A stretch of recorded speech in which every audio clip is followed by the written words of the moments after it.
Hi folks, and welcome to the greenhouse. I'm hiding in the greenhouse because it's raining. We've got a bit of summer rain today. It's nice and grey. I say nice because this is perfect gardening weather for me. If I could choose to have this kind of nice cool, it's like 17, 18. I love it. Perfect weather for gardening. And I thought today I'd just bring you along because I've actually got a bit of time to relax on the allotment. Well, there's absolutely loads to do. But I thought I'd just give you a snapshot of what I've been doing because for the last kind of 3, maybe 4 weeks, I've not really been doing working videos. I've been doing update videos, just touring around, showing you what I've been up to off camera. So we've got a bit more time and I can show you all the stuff that you can expect to do on allotment, kind of June, July, August. This summer period, it's just everything. It's like an amalgamation of having to do everything at once. In kind of early bits of the season, you know, it's mainly just sowing, maybe a bit of potting on. Then as you progress, it's kind of that May period where you got to get everything kind of planted out. And then summer, it's both of those things. It's sowing, potting on, planting out, plus all of the maintenance, the watering, the strimming, the weeding, the mowing, the supporting of the plants as well. I've got lots of supporting to do, just starting to see some of those chilies, those tomatoes getting a bit heavy, starting to lean over. And then you've got the first harvest starting to come in. So a lot more time spent in the kitchen, preparing and doing that kind of thing. I spent ages like podding all the peas and then blanching them and freezing them and all that kind of stuff, which is fantastic. That is exactly what it is about.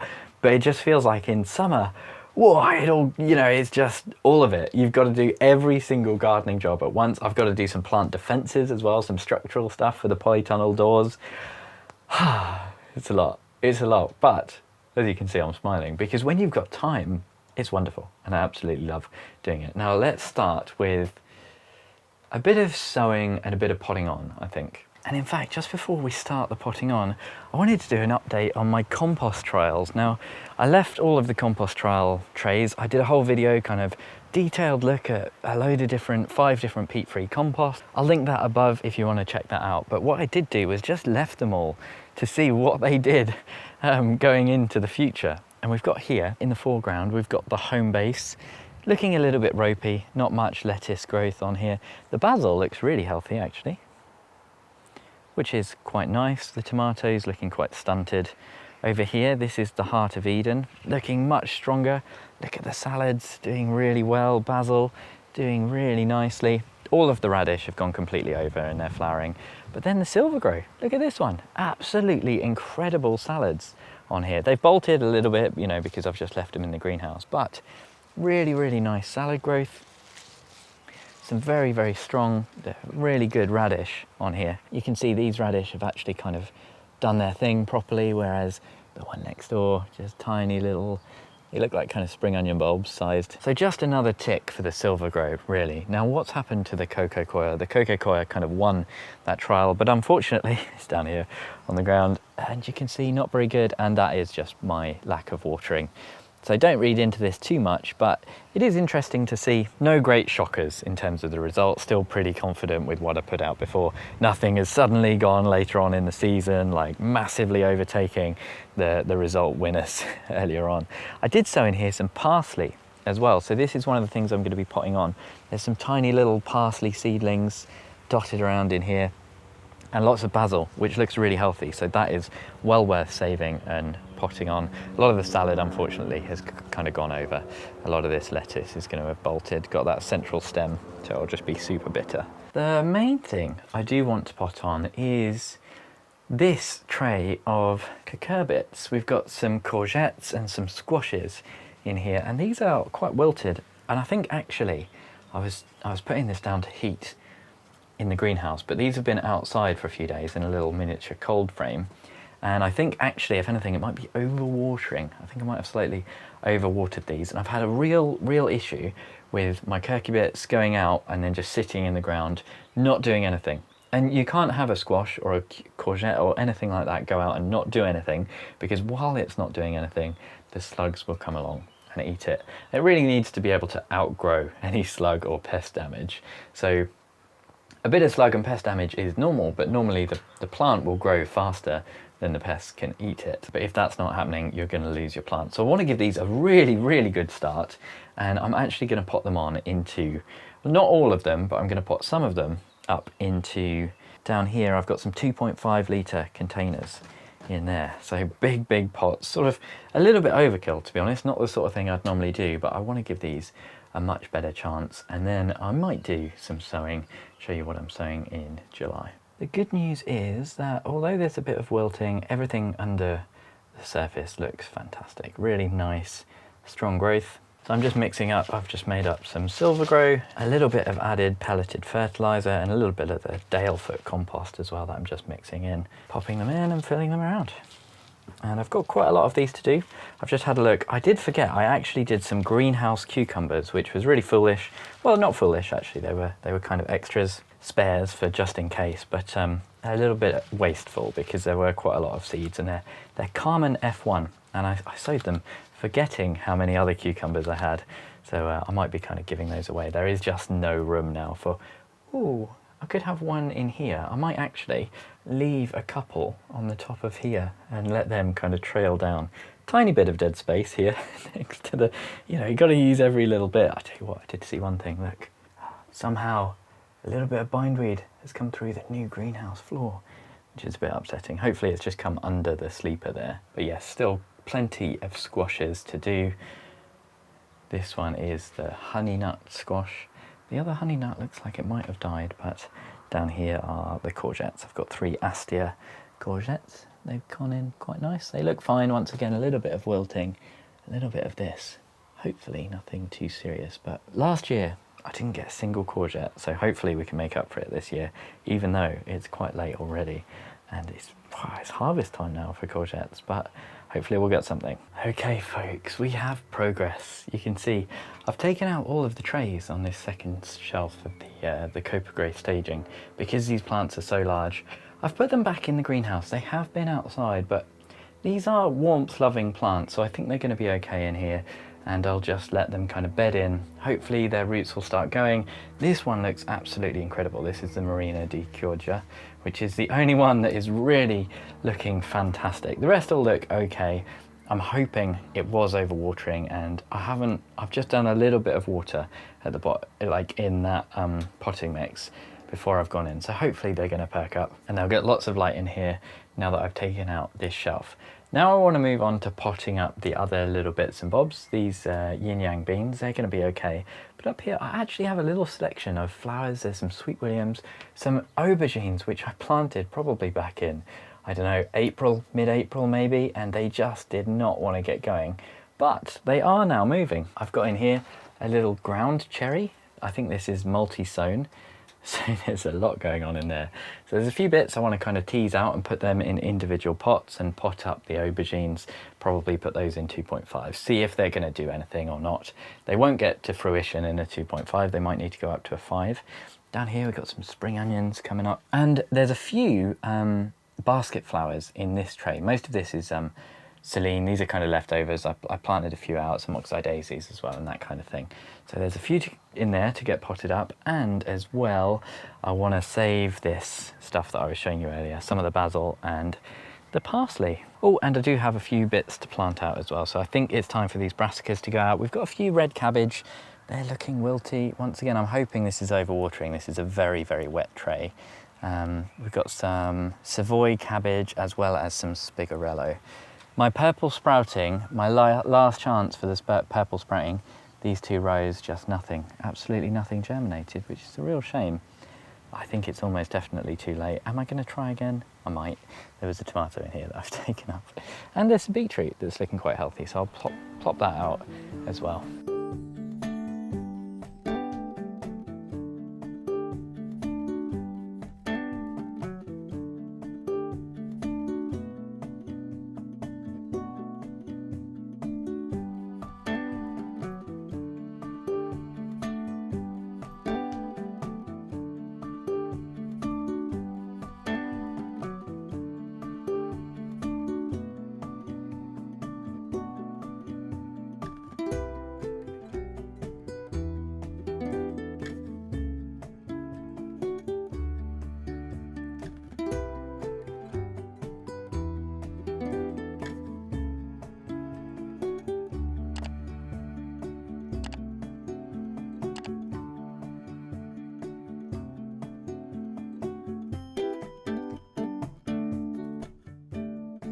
There we go, potting done, and some of the trays look so good. There's something really satisfying when you get a new tray done sometimes, but I must admit I'm not feeling completely on my A game today. I'm feeling pretty tired. I think it's just that Sunday feeling, you know, it's been a long week. I feel like I'm flagging already, and we're just started. We're just getting started. Courgettes are sulking by the second. I feel like they're looking a bit more wilty, but that's normal with a bit of transplant shock sometimes. But look at these. I've actually repotted these oxeye daisies and basket flowers. They were looking a little bit ropey. I thought they might be done for, but I'll give them a second chance. These are biennials, so they're going to be in here for quite a long time yet. But at the back, I managed to rescue some of the parsley from the compost trays, which is fantastic. Aubergines. This is one of those ones that just looks fantastic. You know, when they just fit the tray perfectly. Absolutely love it. I'm not sure about the ground cherry. That is properly root bound and it's flowering already, and they were so root bound I thought if I take that apart I'm going to do it some serious damage. Down here temporarily we'll have to put this somewhere a bit warmer and more sun loving, but a whole tray of basil as well. You can't really have too much basil. I quite often feel like I have absolutely plenty of basil, but it can kind of catch you out and it can start bolting, and then suddenly you need to use it all, and when you think you were going to have a gigantic bush of basil, you end up with much smaller amounts. So this year I'm going full hog, gonna have it just any space where I can squeeze in some basil, because we're gonna have so many tomatoes from the polytunnel, and my plan is to make quite a lot of it into passata with some basil in there, so hopefully I won't have to buy any in. But next job, we've done the potting up, next we've got to do a bit of planting out, and I can tick off the weeding as well, because there's a bit of weeding to do in this brassica bed. It is looking pretty neglected in here. The weeds have started coming up pretty quick actually. It wasn't long ago I planted these cabbage in. They're not looking great, a lot of kind of slug damage just starting, but we've got that spigarello and a few other bits I'm going to get in here just now.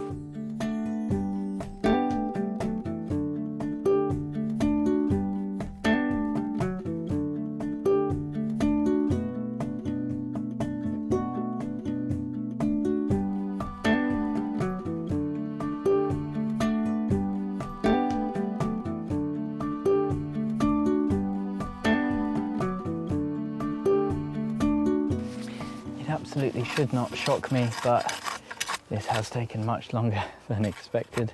As always with these sorts of jobs, I'm just getting lots of other little bits planted out. The brassicas weren't too bad, but there's lots of other just little bits, potting up the basil and the parsley.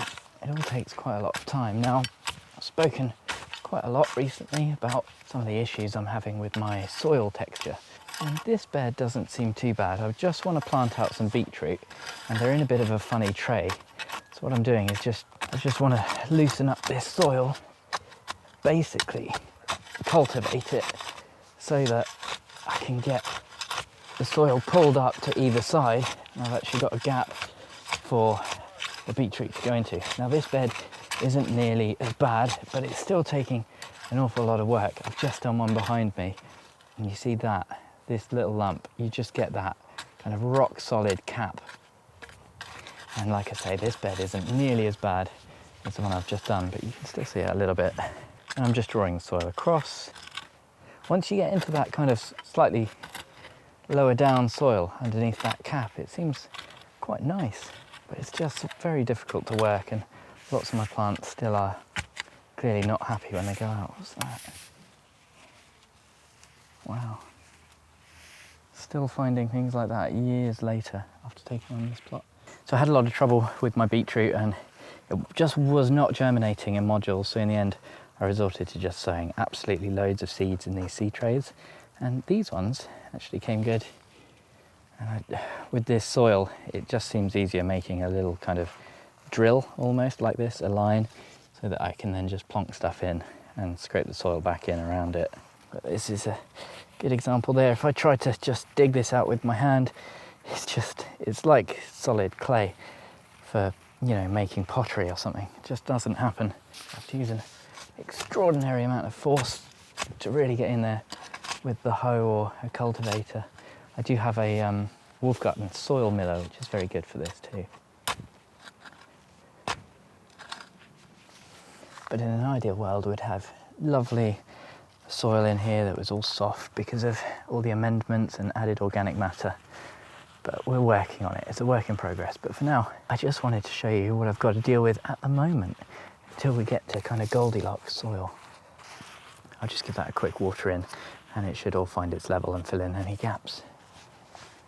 How does it take so long? It always takes so long.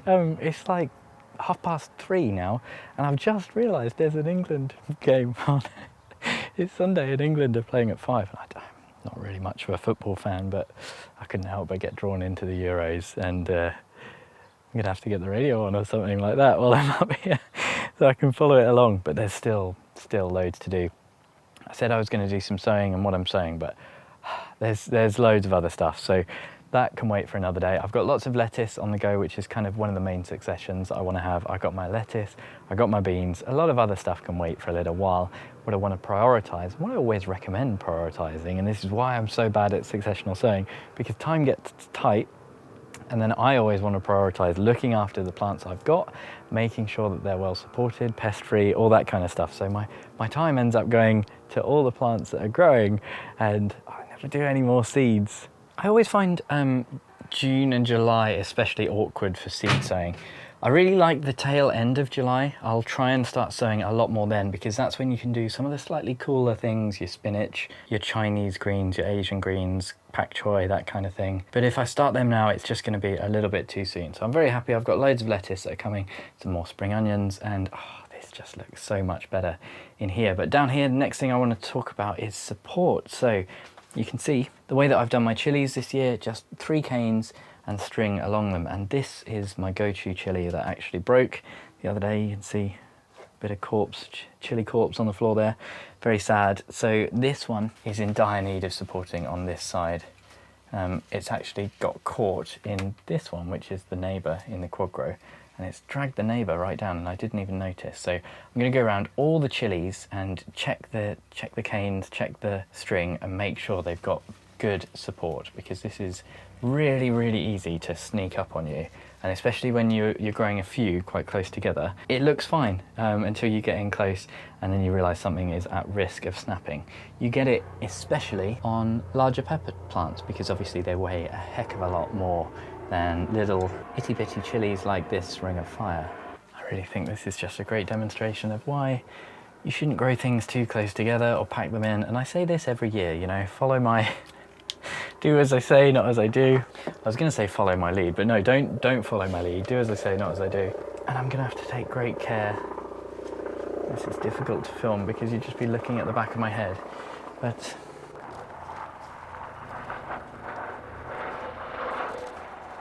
I think this method with the canes generally works pretty well, but you have to monitor it quite well, and I'm sure there are better techniques, but I started using it last year and it was so much better than just having one cane and tying it onto that, because when you've just got one cane, quite often the weight of that pepper tied to the cane will just kind of lean, especially in smaller pots, because the weight of that compost on the bottom of the cane just isn't that much. Now this is the moment of truth where we find out if I've done this correctly. Hopefully I can spin this and it will support its own weight now. Give this a little jiggle. The pepper's got a pointed tip which is catching on this. And I absolutely cannot get it one-handed. There we go, okay. Okay, yes, now you can see the two separate. This one needs to be tied in as well. And that one, I think what's happened is it's grown very tall and then kind of collapsed. So this should be one very tall plant. Yeah, okay, it's going to need a little bit more training in, a little bit more support. You can use wire if you want something a bit stronger, I suppose. This is a bit chaotic. Here you can see how I set them out. So they're not perfectly taut, they're never going to be perfectly taut, but they're normally enough to hold up a plant. And now I just need to feed this back in, and it's sort of grown in a slightly twisted way, but at least now it's supported, that heavy chili is supported on there, so it should start to branch out from the side a little bit. There's just a bit more space in here. Sometimes if you get lucky, a chili pepper will just be able to completely support its own weight. It's much more common on the lighter peppers like these ones down here. This one's full of chilies and fruit really, really quite early, but that kind of light plant, if it's only going to be relatively small, probably doesn't actually need that much support. But in the polytunnel, oh boy, there's a lot of chilies in here. And One thing that is fantastic about the tunnel is that we've got these crop bar supports and the braces across there, so they are really fantastic for just tying things up. It's not quite like the tomatoes where I've had to implement a whole, 2 new lines across the top there to string down from, but I can be a bit more ad hoc.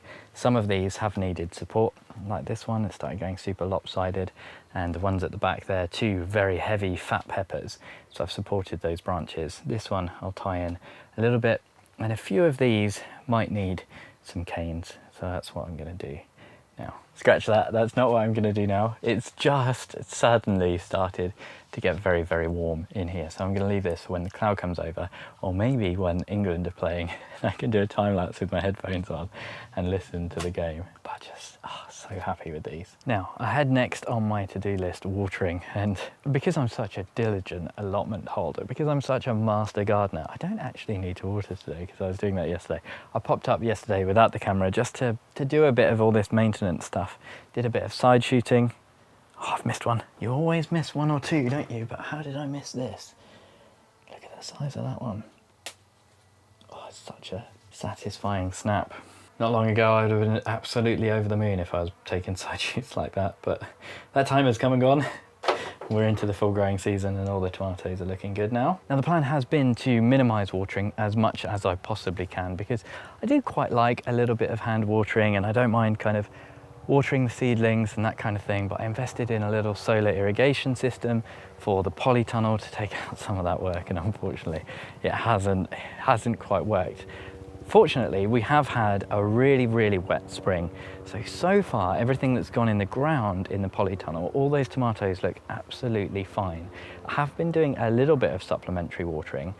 I don't think it's particularly necessary though. The auto pots as well, of course, completely take care of the watering of these chilies, and we've got the quad grow in the greenhouse and this chili grow, but we do still have some manual watering here. So it's still taking up a little bit of time. I've just seen another side shoot, look at that, get out of here. These ones are easy to miss. But I do want to invest in a new irrigation system in here at some point, but I have done something that I wanted to show you. Well, I haven't actually done it, I've just had an idea, I suppose. But this water butt, I have removed the irrigation system and filled it with water, and what I'm going to do, fertilizer in here. And I'm thinking about fertilizer because a lot of people say they start fertilizing their tomatoes, start giving them a really good feed as soon as you start getting the first trusses. And some of these, we're getting on to 1, 2, 3rd truss, I think, on there. And this little collection all have some flowering. In fact, there are flowers on pretty much every one of these tomatoes that I can see now. So I think it's probably time for me to be thinking about feeding them. And I figured what I would do is just work out the ratio for a fertilizer in here so that I can just fill this so it's like ready to just dunk my watering can in. And what I've got is tomato focus. Now, what I wanted to do I'm not too conscientious about this normally, but I was like, this is actually really awkward to hold. I was like, oh yeah, I'll hold it up here for the demo. It's going everywhere. Well, let me put that down. Right, yes, okay. I was watching one of the videos from Steve's Seaside Allotment, and he was talking about, actually I think I went to his website or his ebook, and he had a little bit about fertilizing tomatoes, and he said he uses a fertilizer, an organic one from Green Futures, which I ordered, and the shop didn't have it anymore, so they sent me that one instead. Exactly the same NPK, but the thing that I'm not normally that conscientious about is whether or not I'm using organic fertilizer or kind of I think synthetic is the best word for kind of laboratory produced fertilizers, or maybe mined fertilizer. I don't know. Either way, I figure that because these are in the ground, it's probably nicer for the soil. Technical scientific term there, probably nicer if I'm using something organic. I imagine if you over-fertilise with organic, you can still run into the same sort of problems, maybe some salt build-up and that kind of thing that you would get from synthetic fertiliser. Synthetic, is that the right word? I'm not 100% sure. It just seemed like the slightly kinder thing to do. When I'm using fertilisers and feeding, I did a whole video on the basics of feeding, I'll link below if you haven't seen it. But when I'm fertilizing my chilies and things in the quad grow, I just use Nutrigrow. I've had really, really good success with that. It comes with the quad grows, and I've just kind of been in the pattern of doing that. And so I thought it would make sense to just change tact a little bit with the tomatoes in the ground. Now, oh dear, speaking of watering, this has been the most difficult thing to water on the allotment for sure. And that is the potatoes in buckets. My goodness, these things are so thirsty, and they're not shy shouting about it. I can even see, gave these a little bit of water yesterday, but it was super quick. I was up here doing other stuff. I was halfway to the gate, and then I was like, no, I forgot to do the potatoes. I was already running late, so I had to sprint back and give these just a can. So they're already a little bit wilty. But what I really wanted to show you was this. Flipping heck. I was looking at this yesterday, just like what has actually happened here. And I was looking at all the leaves, and it looks like slug damage, but it's so unusual. And I'm only just now noticing a little bit of burning kind of on the edges of the leaves there, but that could well be from drought. There's quite a bit of yellowing on this one next to it as well. Not great. I'm hoping that's just natural dieback and a little signal that maybe they're ready, but probably more than anything, these guys have been hit by underwatering, which I think is going to lead to some less than perfect potatoes, which is a shame, because the whole idea of doing them in tubs this year was that I wanted really nice, high quality potatoes. And given that this thing is so completely and utterly kaput, I think it would make sense to do the first potato harvest today. This is my Red Duke of York in spent compost that was kind of had a load of additives and some fertilizer, chicken pellets, that kind of thing. I wanted to do a test and see whether or not using spent compost was just as good as using fresh compost straight out of the bag. So let's take a little look. And I've been just starting to take a few harvests now from the allotment,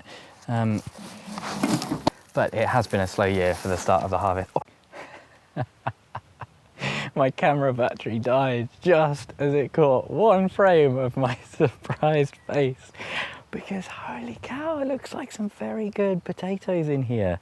I need gloves, let me get gloves. So this is in the spent reused compost from my chilies, which in theory should be a reduced harvest, you know, compared to nice fresh new compost. But look at that.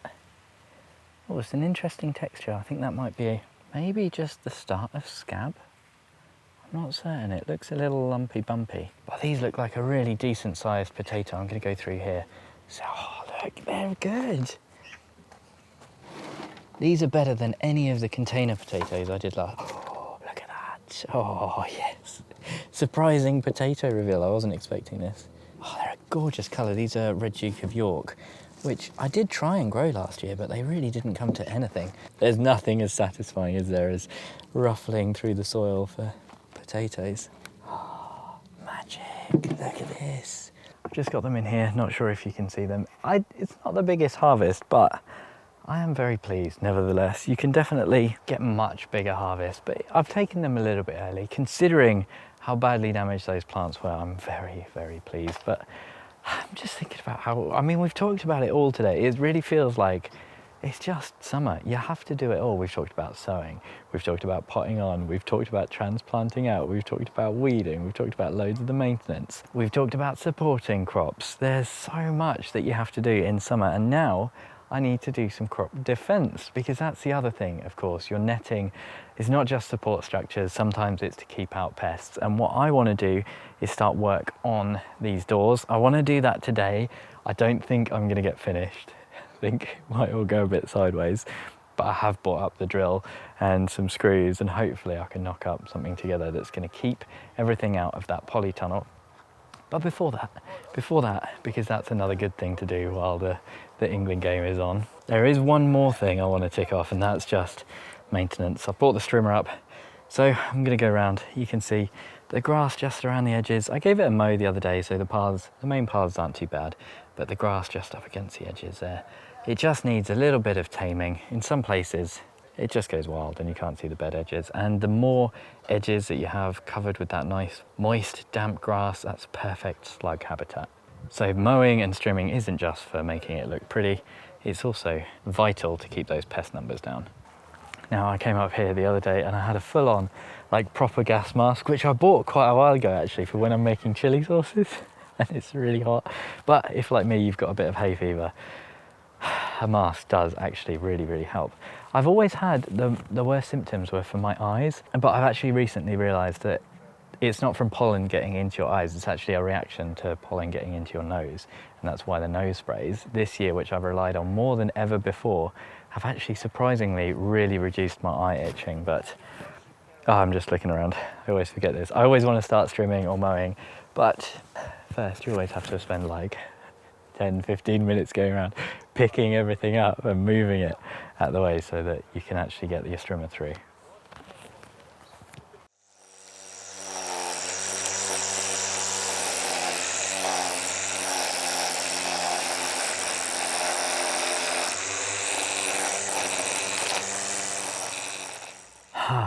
In hindsight, I probably should have picked a more overgrown bit to show you rather than this. And I meant to take a few more clips, but I just, once I got my head down and started strimming, that was it. I was away. I was like, let's go.